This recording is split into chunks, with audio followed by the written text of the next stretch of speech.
매우 심각한 안과 질환으로 신속한 치료를 하지 않고 방치하면 실명에 이르는 질병입니다. 망막박리는 안구 안에 붙어있는 망막이 떨어져 나간 상태를 말하게 됩니다. 주로 중년 이후에 발병하는데 모든 연령에서 발생할 수 있는 매우 심각한 안과 질환으로 신속한 치료를 하지 않고 방치하면 실명에 이르는 질병입니다. 눈앞에 날파리가 날아다니는 것 같은 비문증, 그리고 어두운 곳에서 빛이 느껴지는 광시증, 그리고 커튼을 친 것처럼 가려지는 시야 장애 등이 주된 증상입니다. 이 외에도 사물을 볼 때 찌그러져 보이거나 황반 박리로 인해서 중심 시력저하, 색각 장애 등이 나타날 수가 있고, 간혹 황반 부위가 정상적인 상태에서도 주변부로부터 서서히 망막 박리가 진행된 경우에는 증상이 나타나지 않을 수도 있습니다. 망막박리는 대부분 수술로 치료가 가능한데, 망막박리는 진행되지 않았거나 망막박리가 초기 상태라면 레이저 광응고술을 통해서 망막박리 진행을 예방하게 됩니다.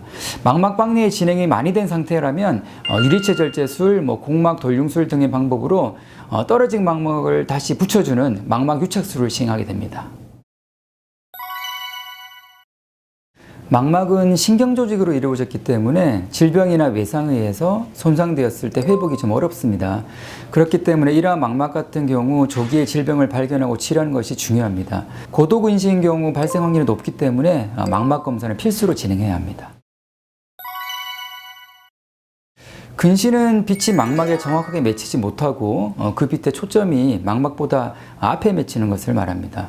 근시의 정도는 디옵터라는 도수로 표현하게 되는데, 디옵터 도수가 마이너스 6디옵터보다 높은 경우 고도근시라고 표현을 하게 됩니다. 고도근시는 환자들 경우에 이제 안구의 크기가 정상적인 사람보다 더 크며, 눈의 망막은 안구가 커짐에 따라서 당겨지게 되고, 당겨진 망막은 쉽게 찢어지게 됩니다. 그렇기 때문에 고도근시 환자들은 망막 열공이나 망막 원공 같이 망맥의 일부가 잘 찢어질 수 있는 위험이 있다고 볼 수 있기에 망막박리 발생률이 높습니다. 안압이 상승하거나 눈 속 출혈이 생기거나 백내장이 발생하기도 합니다. 가장 주의가 필요한 것은 망막박리가 재발되는 것입니다. 수술을 잘하는 것도 중요하지만 수술 후에 얼마나 관리를 잘하고 올바른 자세를 유지하느냐에 따라서 재발을 막는 데 중요한 역할을 하게 됩니다. 공막 돌융술 같은 경우에는 대부분 환자가 편한 자세로 누워있는 자세를 유지를 하지만, 유리체 절제술은 유리체를 제거하고 유리체가 있는 공간에 가스나 실리콘 기름을 채우게 되는데, 이와 같이 박리가 된 망막을 안정시키기 위해서는 한 10에서 14일 정도의 일정한 자세가 필요합니다. 고개를 숙이거나 엎드린 자세를 취해야 하는데, 환자에게는 힘든 자세인데 수술 후 자세를 유지하지 않으면 망막이 잘 붙지 않게 되고 재발의 원인을 제공하게 됩니다.